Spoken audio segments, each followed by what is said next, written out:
Hello, everybody, and welcome to Texans or to the Texans podcast of CPN, That Real Texas Team podcast. I'm the host of the channel. My name is Curtis Brown, and we're going to be talking about the Hall of Fame game. But we're also going to be talking about audio issues, and I've had a couple of them. That's why this is episode 20.2, because I needed 3 tries to get this thing right. But here we are. We're going to get it done. So, got a fun show lined up for us. We're 1 week out of the Hall of Fame game as of Thursday. So we're going to talk about the game. We're going to talk about our first Texans inductee. We're going to talk about a little bit of injury that may have happened tonight at practice and fights at practice, as well as I'm going to give you my top or 5 of my top 25 Texans of all time. So buckle in. Go ahead and hit the like, subscribe button, hit the notification bell so you don't miss any future content, and go ahead and check out the shorts. The shorts are doing well, so it'll be huge for everybody. So without any further ado, let's get into it. First up on the docket, we're going to talk Hall of Fame game. Now, the Hall of Fame game is the first preseason game of the year. It's also an extra game for the two teams participating in it. So with that being said, Houston gets another 4 quarters of football to analyze the gentlemen that are going to make out this team.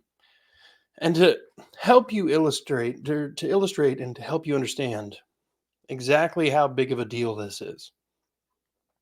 It doesn't affect playoffs or anything, but we're talking about maybe 6 or 7 guys who are going to make this roster who are currently iffy. 6 or 7 guys. We're talking the team's got 80-ish players on there right now. So we're talking realistically 27 players fighting for maybe 6 or 7 spots.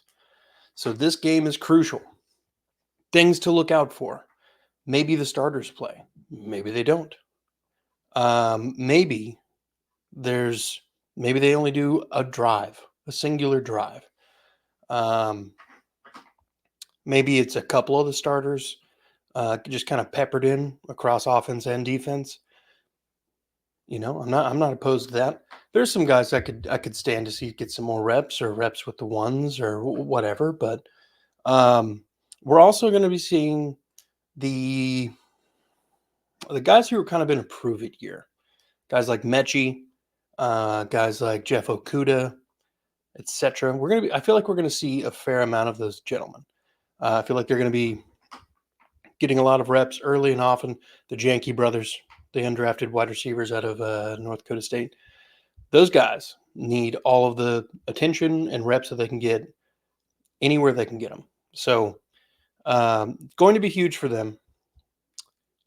This is also going to be the first time that we get to find this season's preseason darling. A couple years ago with Scotty Phillips. When we did Hard Knocks, it was Charles James, friend of the show. So who's it going to be this year? That's something to look out for. If you have any projections about who that might be, who's just going to give them the craziest effort? Last year, I would say it was probably Tank Dell was the big takeaway. 2 years ago, it was Dameon Pierce. 3, it was Scotty Phillips. So that's pretty much what's going on in the Hall of Fame game. I wouldn't anticipate a whole lot of activity from the starters if they step on the field at all. But the reason that the Hall of Fame game exists is because it is celebrating the enshrinees of the Hall of Fame.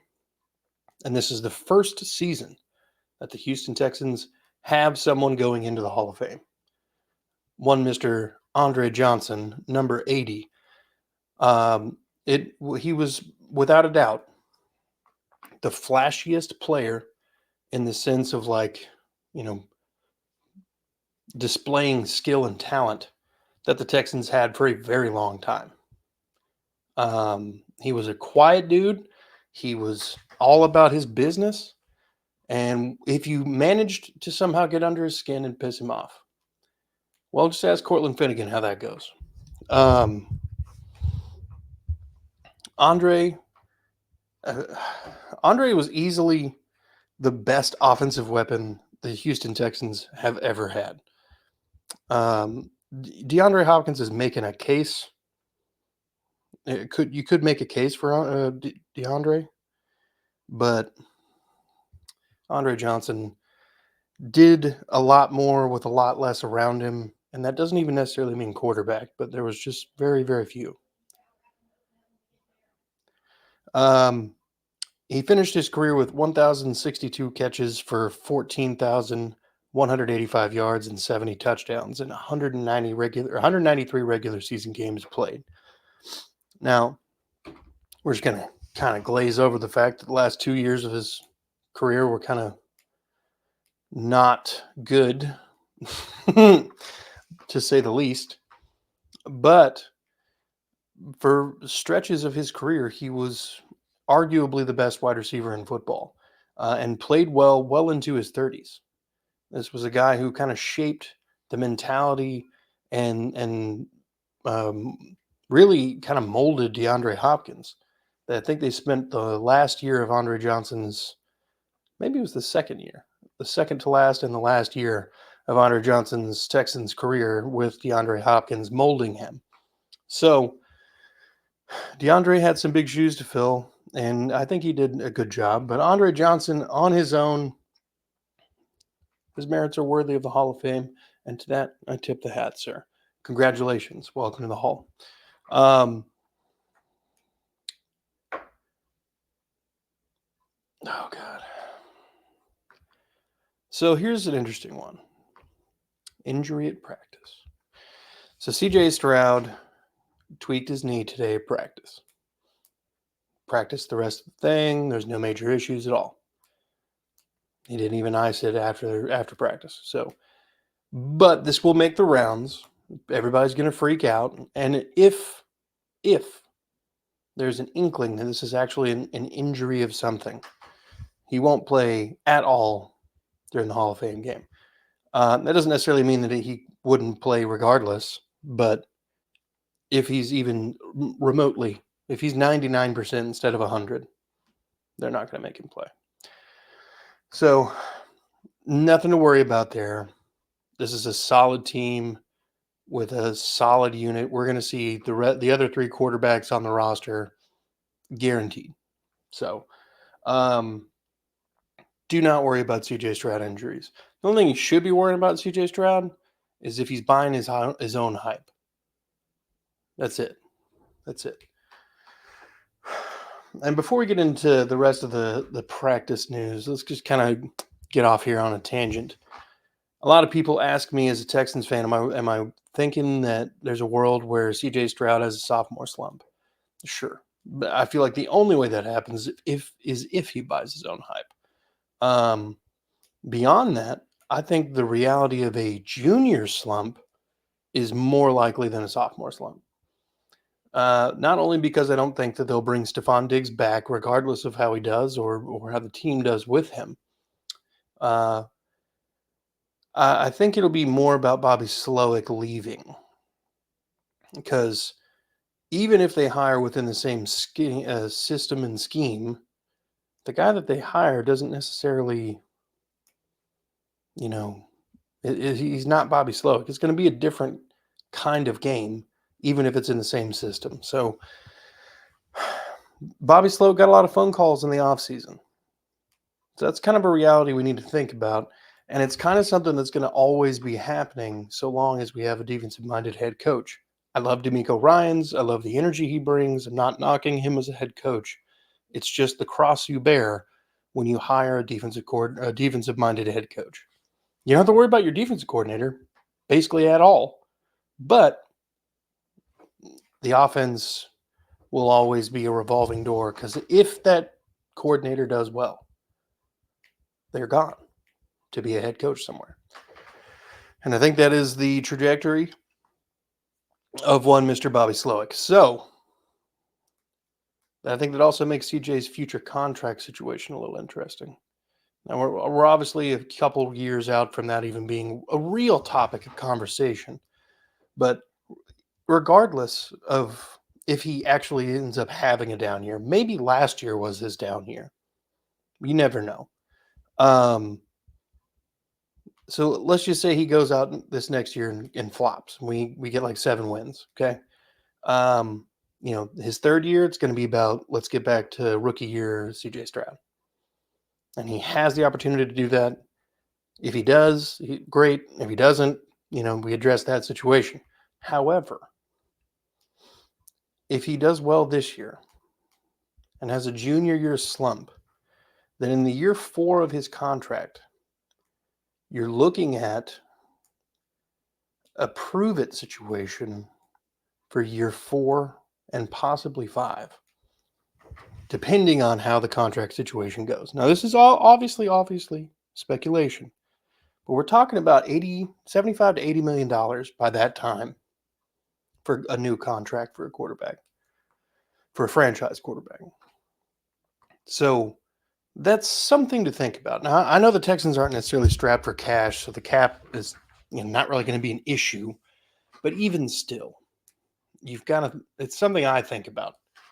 The supporting cast on the sidelines changing could be a very big detriment to CJ Stroud. Now let's get back to practice. When I first tried to drop this, I had recorded it Wednesday evening, and the popular talk of the town at that point was all the fights that were happening at Texans practices. So I'm going to talk about them real quick.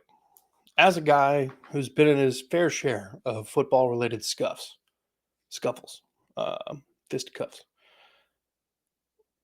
you want that. You want people showing, exhibiting passion and standing up for their teammates. And that's what that was. I don't know if fists were actually thrown or not, but here's what happened. One Mr. Stephon Diggs goes up, makes a catch. Jimmy Ward, being Jimmy Ward, says, I'm going to hit this dude. And hits him, probably harder than he should have. It's practice. But the defense is coming in trying to make up for the prior day where the offense cooked him. So they're trying to send a message. So Jimmy Ward hits him. It's a good hit. And Stephon Diggs gets in his face. Next thing you know, everybody. Not a big deal. It's really not. It doesn't mean that we got a bunch of thugs. It doesn't mean we got a bunch of people who can't think. It doesn't mean anything other than the fact that these dudes are extremely, extremely passionate and care. Now, Stephon Diggs' motivation for getting in his face might be self-preservation, but at the end of the day, he cares about at least that. So that's encouraging. At least he shows signs of caring about something. And furthermore, I don't think the coaches really have a problem with it. You don't want it to be a regular thing, but like if it pops off every now and then, it's going to happen. It's going to happen. It's hot. These dudes are working. They're under immense pressure. You're going to sit here and tell me that the competition for a very few number of jobs at whatever you do for a living, you're going to tell me that it'd be easier to directly compete knowingly with somebody who's trying to get the same job as you in the sun, with somebody yelling at you, with millions of dollars on the line, life-changing generational money? Fights are going to pop off. That's just the way it is. So don't get too wrapped up in the fact that the Texans are throwing hands.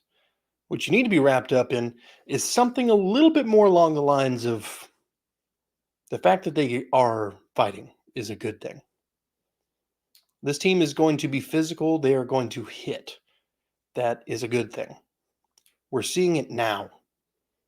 This is literally the first week of practice, second week of practice.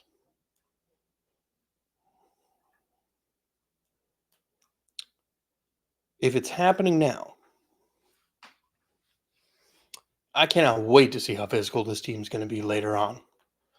So, let's get into a little bit more fun.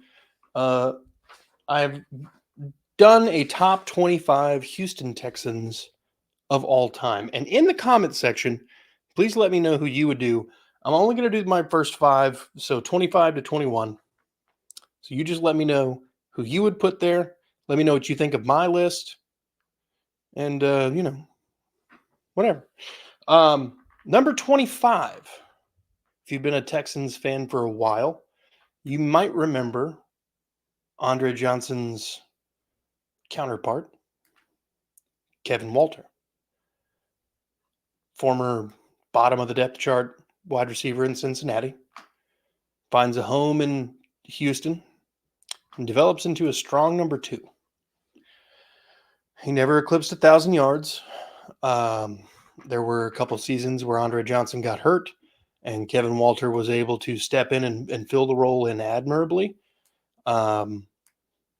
So, I mean, Kevin Walter was at times, even when Andre was on the field, doing well. Because Andre was taking all of the possible coverage, Kevin Walter was able to find ways to get open and was able to score. And if I'm not mistaken, I'm trying to remember who caught that touchdown against Cincinnati the first year we went to the playoffs. It might have been him. Like from Yates to K-Dub in the corner. I think that was him. May have been one of the white tight ends. But yeah, K-Dub, number 83. Big move there. Now, this one is 24, and you might find it a little controversial. Maybe not. Maybe not. After a stellar rookie year, this corner had a little bit of a fall from grace. He kept getting hurt. The production dipped mostly because of injury, and the Texans eventually moved on from him, and he went either traded him or he went to Atlanta. But Dunta Robinson, I believe at the time, had set a rookie record for like 6 interceptions in his rookie season. I could be wrong. I haven't looked that up, but I'm pretty sure that's what happened. But easily one of the best corners in franchise history. I don't know if he would necessarily make, the starting top 3, perhaps. But maybe. Maybe. We'll get into that here in a second. Because our next one at number 23 is Kareem Jackson. And of course, we all are very familiar with former first-round pick out of Alabama, Kareem Jackson, playing corner for the first 8 years of his career in Houston, then transitioning to safety, where he then left in free agency and went to Denver and played for a couple of years, and then came back last season to play safety after a lot of injury. Kareem Jackson was a utility knife when it came to the defensive backfield. He wasn't slow, but he wasn't the fastest guy. Quicker than fast. He's more quick than fast. And he was not afraid to hit anybody.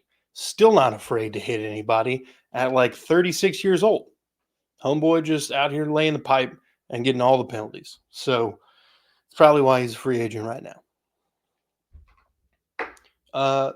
Number 22, I'm going to go with the career backup, Alfred Blue. Now, you're thinking, whoa, how can Alfred Blue make this list? Well, just let me get there. Alfred Blue was predominantly the spell running back behind Arian Foster in Arian's prime days. When Arian would miss a game or whatever, Alfred Blue would step in and you didn't feel as if there was a drop-off. They were two completely different styles of running back, but he was a very, very effective running back. He was more of a thumper. I mean, he'd go up the middle and get 3.5 yards every time. And and that's what he did. There was at least 2 130-plus yard games I remember where he absolutely could not be stopped. A big dude out of LSU. Again, not track star speed, but big guy, could run a little bit, was a little agile, mostly wanted to just kill you. And then that brings us to leader of the steroid union, Brian Cushing. Brian Cushing is without a doubt, the definition of steroid abuse stories. An amazing rookie year where he won Defensive Rookie of the Year and then had it stripped away because of his steroid use. Well, I think they let him keep the thing, but he was tested positive for some sort of steroids. But a phenomenal 9-year Texans vet. Played inside, played outside linebacker, and then finished his career out with the Raiders. An absolute stalwart at the position. Had he not gotten as hurt as he did, tearing ACLs and blowing ankles out, this man's athleticism would have carried him well into his 30s, and he probably would be one of the best linebackers, regarded as one of the best linebackers in history, if he had stayed healthy.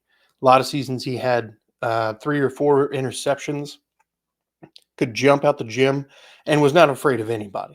If you guys remember that clip where somebody picked off one of the Browns and he runs and tries to hit one of the offensive linemen for a block, and the offensive lineman just kind of like, bounces him off like he's Snorlax or some shit. And Brian Cushing gets in his face and then takes off his own helmet and headbutts dude and basically shatters his nose or just rips enough skin off to just cover the face, Crimson Mask style. Dude was crazy. The definition of what you want as a Mike linebacker. Thank you, Mike Singletary, for that, by the way. So that's 25 through 21. Kevin Walter, Dunta Robinson, Alfred Blue, and Brian Cushing. Oh, sorry. And Kareem Jackson was in there. Sorry. I felt that was weird. So yeah. Let me know where my bottom 5 of the top 25 list is wrong. Tell me who you think belongs in there. And yeah, we'll keep going from this point. Now, I want to know in the comment section if you got any. If you got any. Who do you think is going to stand out in the preseason game against the Bears, the Hall of Fame game? What Texans do you think have a good chance? Do you think we're going to see the starters? Do you think we're going to see maybe only a handful of them? Whatever you feel, let me know in the comments. And folks, go ahead and hit the like, subscribe button and notification bell so you don't miss any future content. But most of all, be good people.